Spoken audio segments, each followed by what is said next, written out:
going back in time, thinking about 19A, or even pre-calc, thinking about domain, if I had a function that looked like the square root of 9 minus x squared, do you know how to figure out the domain on that? And it's okay to say no. 3. So 3 is involved in the domain. Oh, That is true. 3 is one of our extremes and of the negative domain. 3. Yeah. And to get that 3 and negative 3, you probably did that in your head. But if I wanted to do that kind of algebraically, when I have a square root, I know that what's underneath the square root has to be greater than or equal to 0. And then that's where we would get the negative 3 to 3 from that. I usually do that by factoring. Some people can just do it in their heads. But this is the region where we get non-negative answers under the radical. And then just other things that can go wrong with domain. 19A style, there were really only 3 things that could go wrong. And the same 3 things are all that can go wrong in 19C. So I can't have a negative under the square root. I can't divide by 0. So if I had something like x over x minus 3, it's okay to have a 0 on the top, but I can't have a 0 on the bottom. So here in terms of my domain, it would be everything except 3. I could write that as negative infinity to 3, punch a little hole, 3 to positive infinity. And then the other one that shows up for us is logs. So if I had a function that looked like the natural log of, I don't know, x squared minus 1, then in terms of a domain piece, that's telling me that x squared minus 1 has to be strictly greater than 0. So I can't take a log or natural log of 0. It's got to be positive. So in this case, if I were to factor that,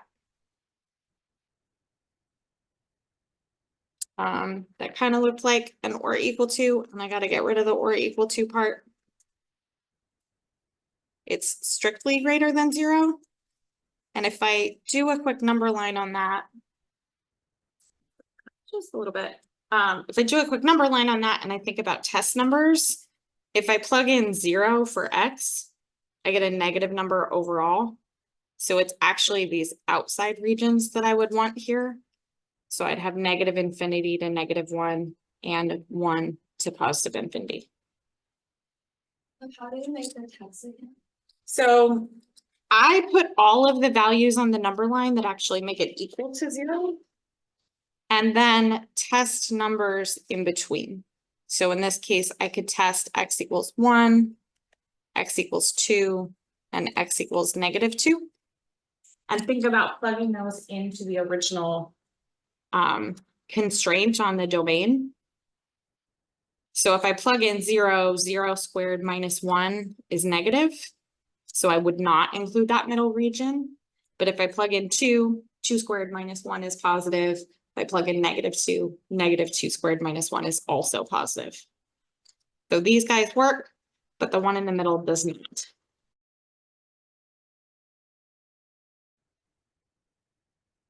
In terms of what's happening with the domain, I'm still thinking about the same things for our constraints on the domain.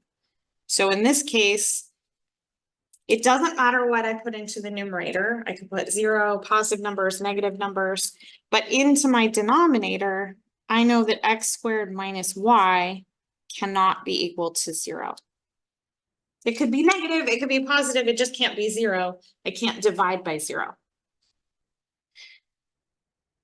Well, this doesn't lend itself to putting something on a number line because this is talking about both x and y values. So one way that we sometimes show the domain is actually sketching a graph. So if I think about this, that's the same as saying x squared cannot be equal to y. So a sketch of that domain would end up looking like drawing y equals x squared. And then to show that it cannot be equal to, We make that a dashed line. So I'll just redraw that in with a dashed line.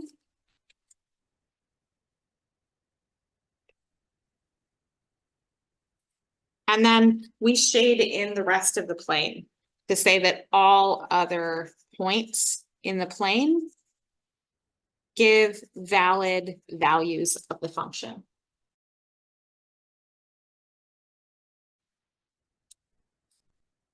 In terms of stating the domain, we haven't really gotten to my worksheet yet. We'll get to my worksheet. But in terms of stating the domain, it's really just talking about all of our points X and Y such that whatever constraint we have to put on it is true. So in this case, for a natural log, I know that 2 minus X minus Y has to be greater than 0.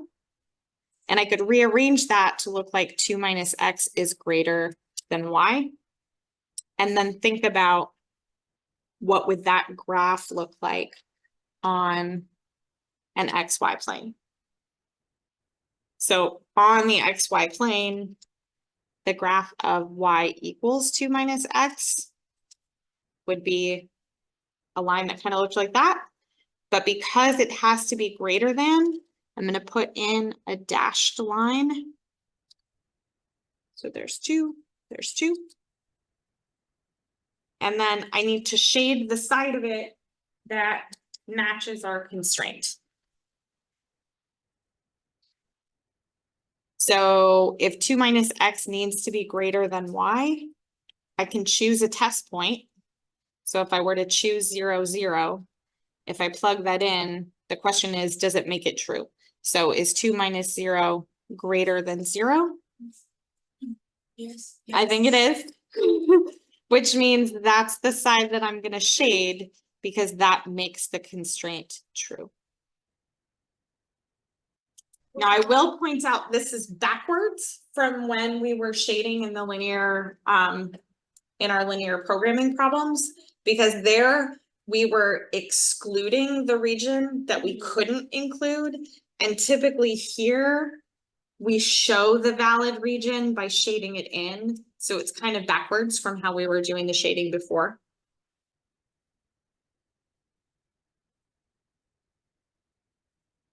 How can we determine the bigger or smaller than, or it's always bigger than 0? So for natural log, it's always that what's inside is greater than 0. If it were a square root, then it's everything is greater than or equal to 0. Yeah, so the same 3 rules for domain from 19A or pre-calc still apply for 19C stuff. I have some function like this. You will not be expected to make beautiful graphs in 3 dimensions by hand. I promise you that. You will be expected to graph things in 2 dimensions by hand. And in your labs, you'll get some practice graphing in 3 dimensions, but using a computer to do that. But it's really helpful sometimes to at least have a general sense of what that shape looks like. And we can use 2-dimensional graphs to help us get there. But the overall picture is just like in 2 dimensions, where my X value is sort of telling me how far to move left and right, and the Y value is telling me what the height should be.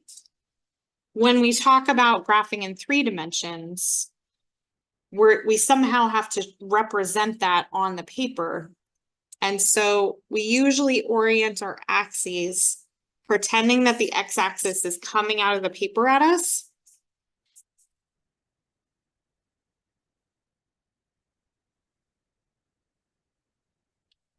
And we talk about this plane down here. If we think about the XY plane as like a flat sheet, then the Z value is the value of the function. So whatever the output of the function is, that's telling us the height. So if I were to pick a couple of points here, for example, if I thought about the point 1, 1, that's telling me an X and a Y value. But if my graph is in 3 dimensions, I need to add on what's the height value. So here, if I plug 1, 1 into the equation, then f of 1, 1 looks like the square root of 9 minus 1 squared minus 1 squared. So the square root is 7.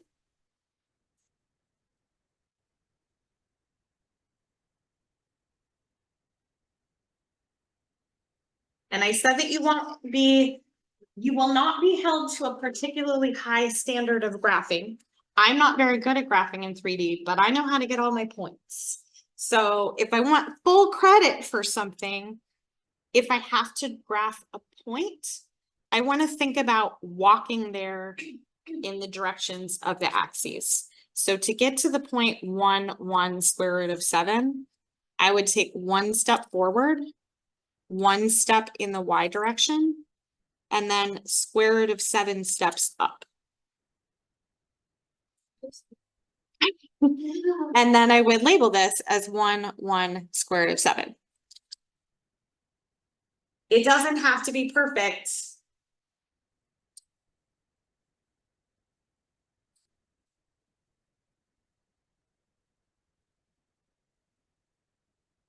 So you could see that if we did this with a bunch of points, this graph would start to look really, really messy.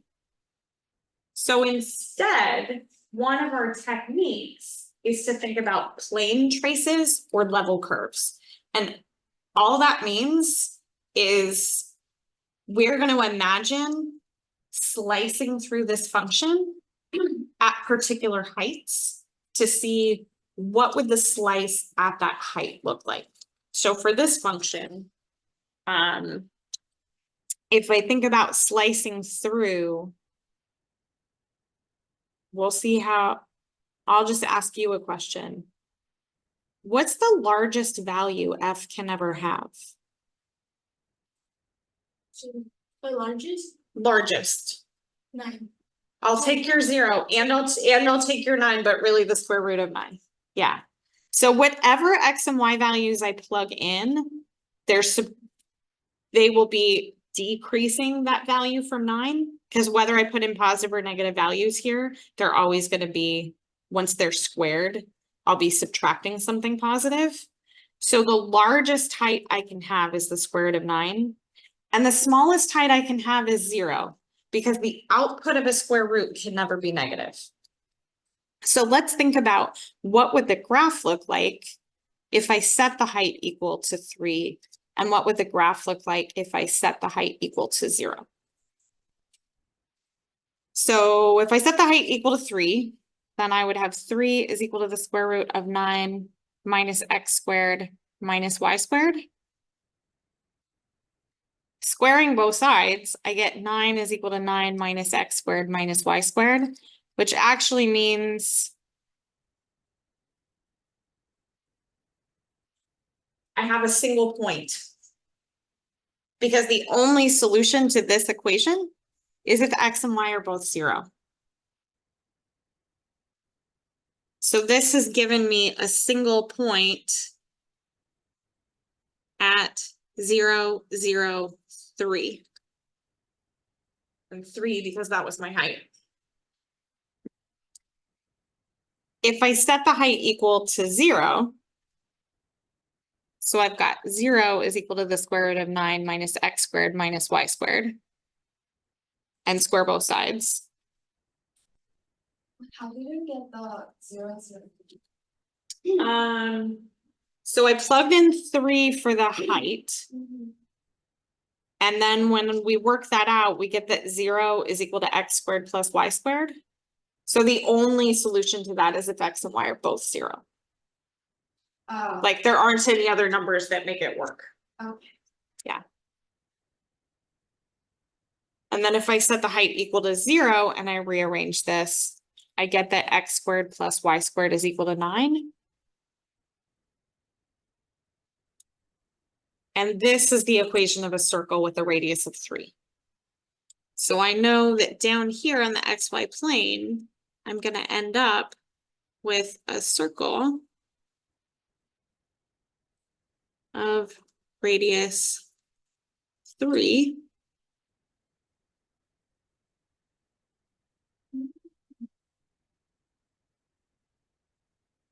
And I told you I'm not very good at graphing in 3D, but this is kind of going to be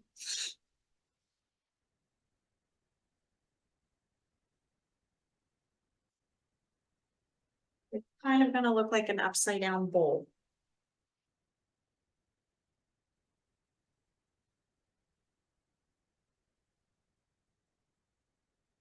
Typically, you won't be asked to graph in 3D anything complicated at all.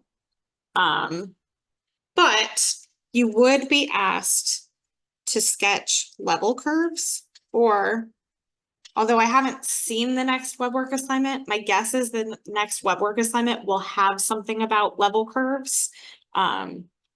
So that's really what I wanted to talk about next, and that's what my handout is all about. But for this problem, if I'm thinking about level curves mean that I'm setting one of the variables equal to a fixed value and then sketching what the graph looks like. So in this case, we have set the function equal to 0 and equal to 3. So if I were to sketch those level curves, I would actually draw that as a 2-dimensional picture with my X and Y axes. I would have the point 0, 0, 0 on there, and then I would have this circle with a radius of 3.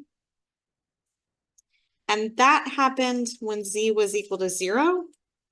And that one happened when Z was equal to 3. So if I picked a different height, so pick a number between something between 0 and 3. 1. So if I were to pick another level curve at a height of 1,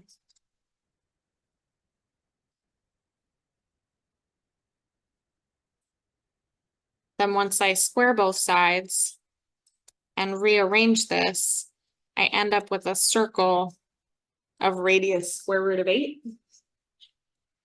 So I could draw in another circle here. And that was at a height of 1 and a radius square root of 8. So this would be a sketch of the level curves. If I had to describe what those level curves are, these are concentric circles. They're circles because they have an equation that looks like x squared plus y squared equals a radius squared. And they're concentric because they all have the same center. The ones that show up most often in graphing 3-dimensional shapes are what I have put on the handout here. So lines, parabolas, circles, ellipses, and hyperbolas are the most common ones that show up when we're doing level curves. So I have some examples on here, but really what this comes down to is recognizing the form that the equation is taking when we do the level curves. So I've got 2x plus 3y equals 3. I'm just going to write all the equations that I have on the handout here. Y equals x squared plus 1. X equals 4 minus y squared.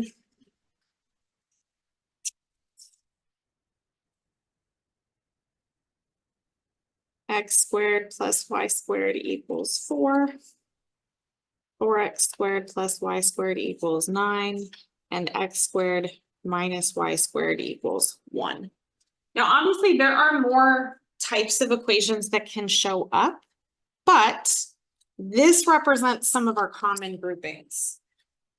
So the first one, although it's not the equation of a line we like, as in it's not a y equals mx plus b form, it's not even a slope intercept form, a slope point form, it's what's called the standard form.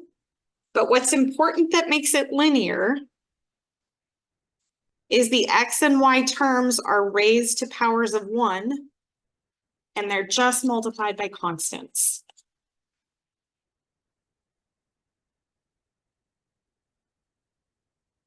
The next two are both considered quadratic. They're both parabolas. Because one of my variables is raised to a power of 1, the other variable is raised to a power of 2.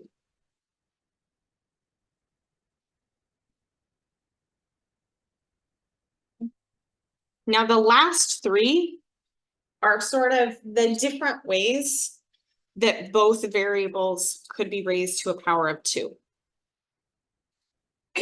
So if both variables are raised to a power of 2, but the coefficients match, that means that we have a circle. The other way to think about it is if there's some way that you can rearrange it so that the coefficients are of x squared and y squared are both positive 1, then I know we're looking at a circle. If my x's and y's are both squared, they're both positive, but they have different coefficients, that makes this an ellipse. And an ellipse is either going to be stretched so that it's a little bit elongated on the x-axis or stretched so that it's elongated on the y-axis. And finding the intercepts is the best way to figure that out. So if I look at this one, well, I'll go back to it in a second and let me finish off the last one and then we can graph them. So for my last one, the thing that is important, they're both squared, but one of them has a negative coefficient. And if one of them has a negative coefficient, this means I have a hyperbola. One of them have negative. Correct. If one of them has a negative coefficient,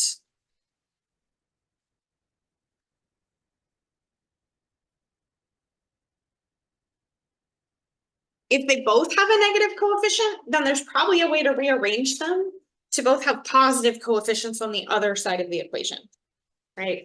But if one of them has a negative coefficient, there's no way to rearrange it to make that happen.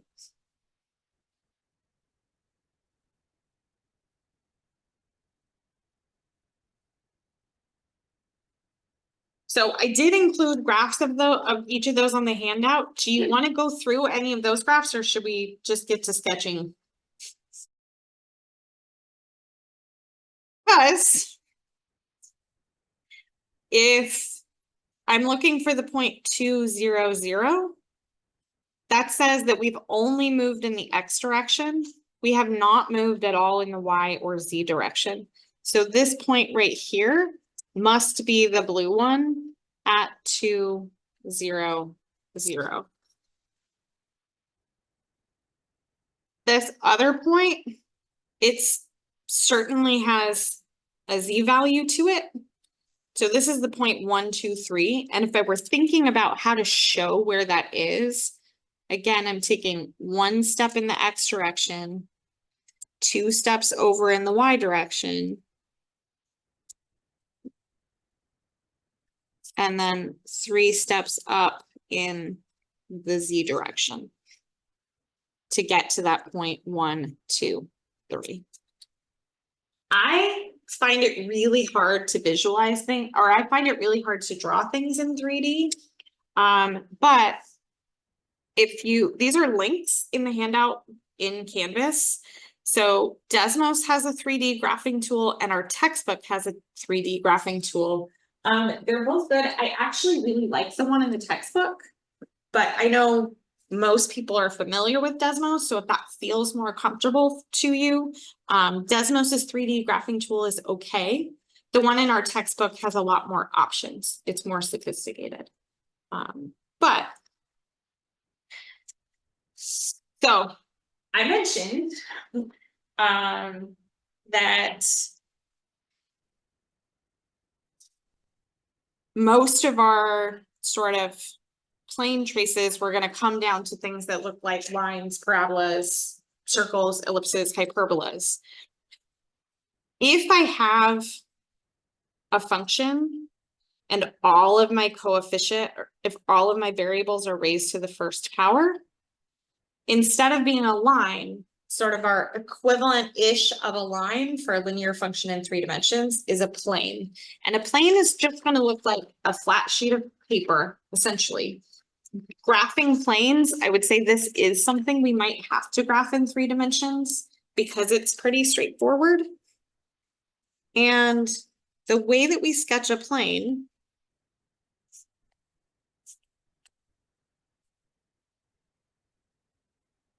two x plus 3y plus z equals 6.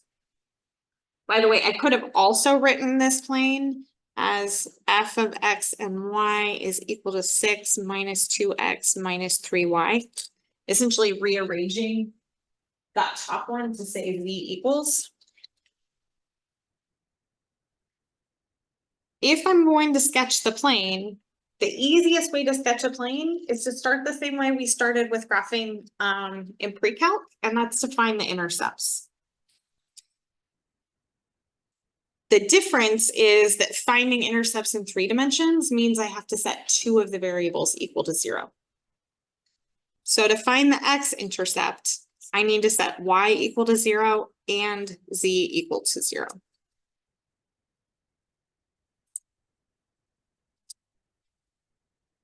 So that would look like 2x plus 0 is equal to 6, and x would be 3. If I wanted to find the y-intercept, that means I'm setting x equal to 0 and z equal to 0. So that y-intercept is going to be 2.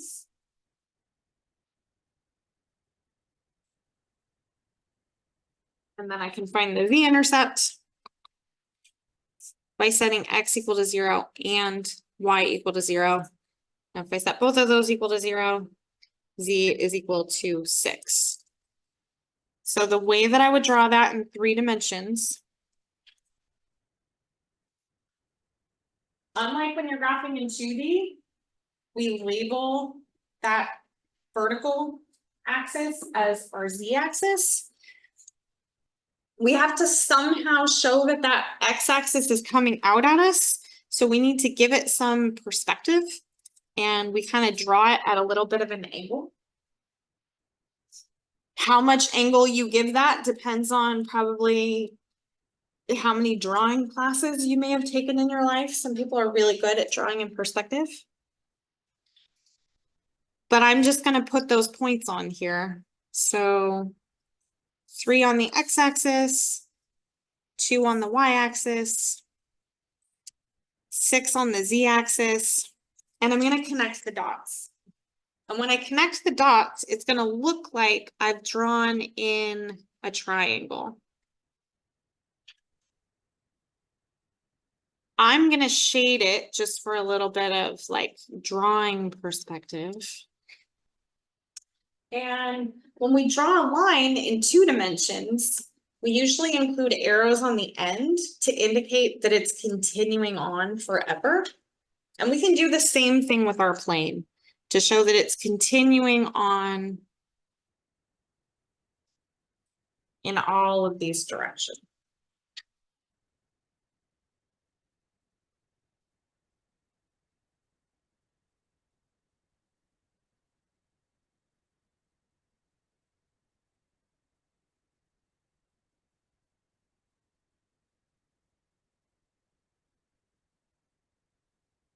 While I have this lovely picture up, I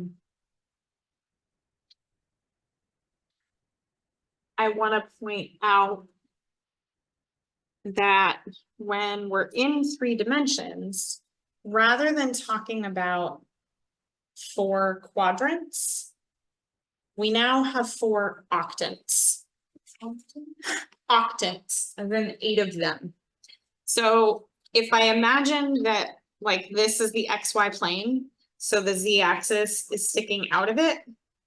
I have the four quadrants where Z is positive, and then I have four more where Z is negative. Which is why we say there are 8 octants. We often only live in the first octant, which is where all the values are positive. And if you think about like, if X and Y represent quantities of a product produced, we can't have negative quantities of that product. So we often are living in the first octant anyway, just naturally by the constraints on a real world model. So if I think about this graph and the shadow of the plane,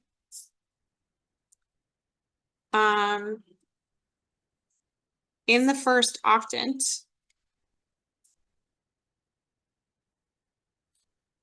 what that refers to is if I have this plane floating around out here in space,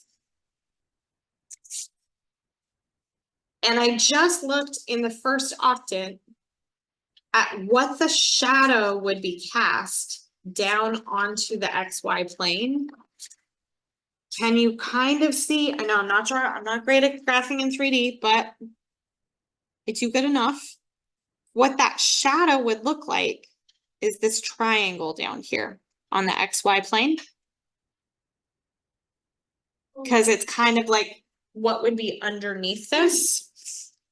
So if I flip this perspective back to kind of our usual XY picture, that shadow down there on the XY plane would have an x-intercept of 3 and a y-intercept of 2 and would look like this triangle.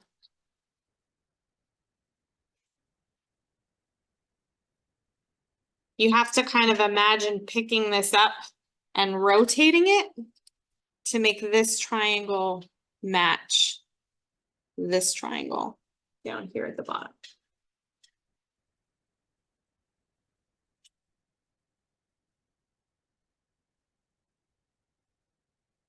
Just sort of some practice with visualizing these.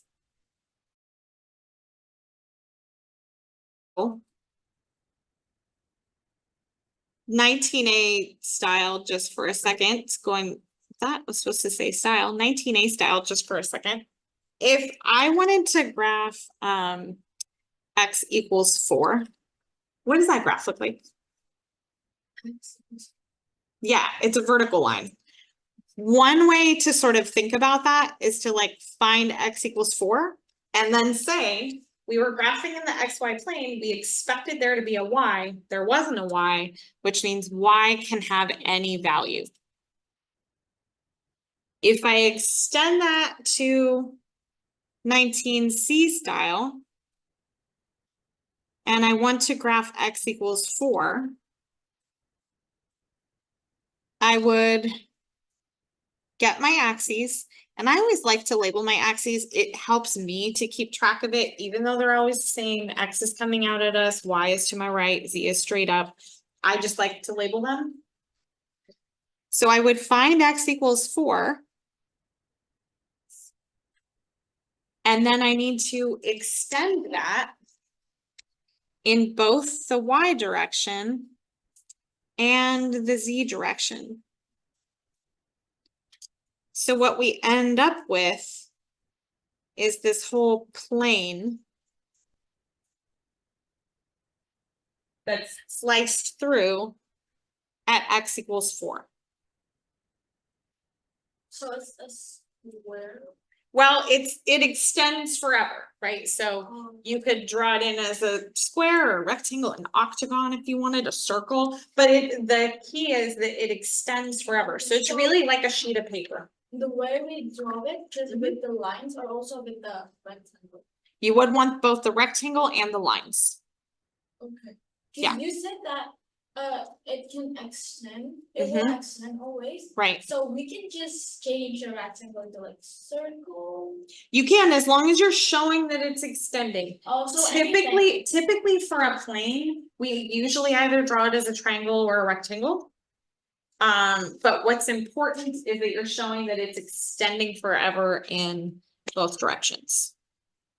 By the way, just because, again, I haven't seen the web work homework, but I know what the web work homework looks like for 17C.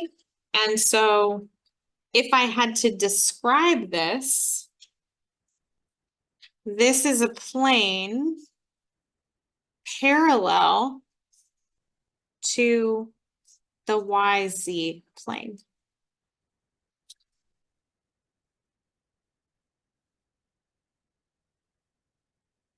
I'm anticipating that you're gonna have a web work homework where like you have drop-down menus with descriptions of the shapes.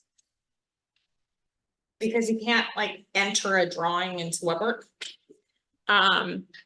So we say that it's parallel to the YZ plane. It sits sort of in front of the YZ plane.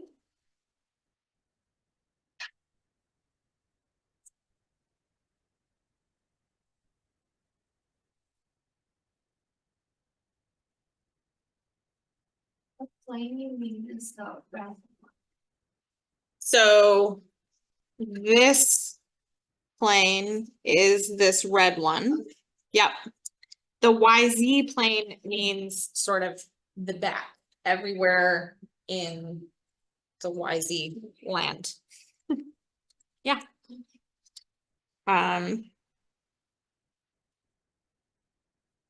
Next up on my list is Z equals 4 minus Y squared.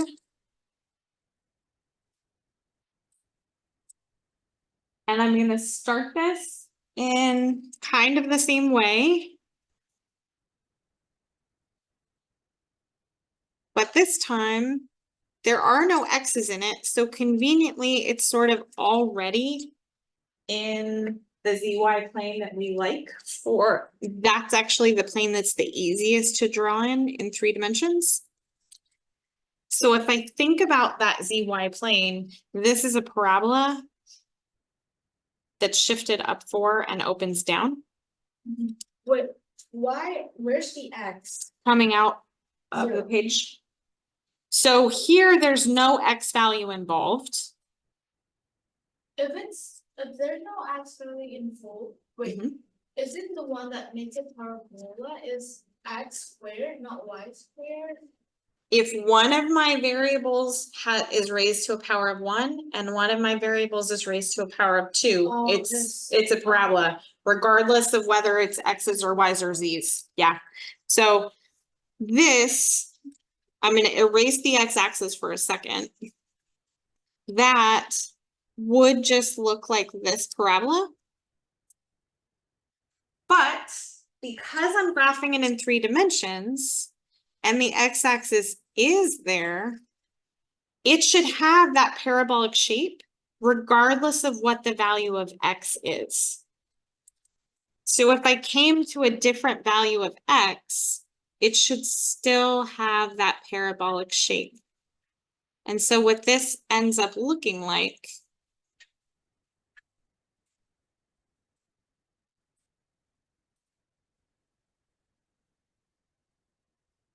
is something sort of like this.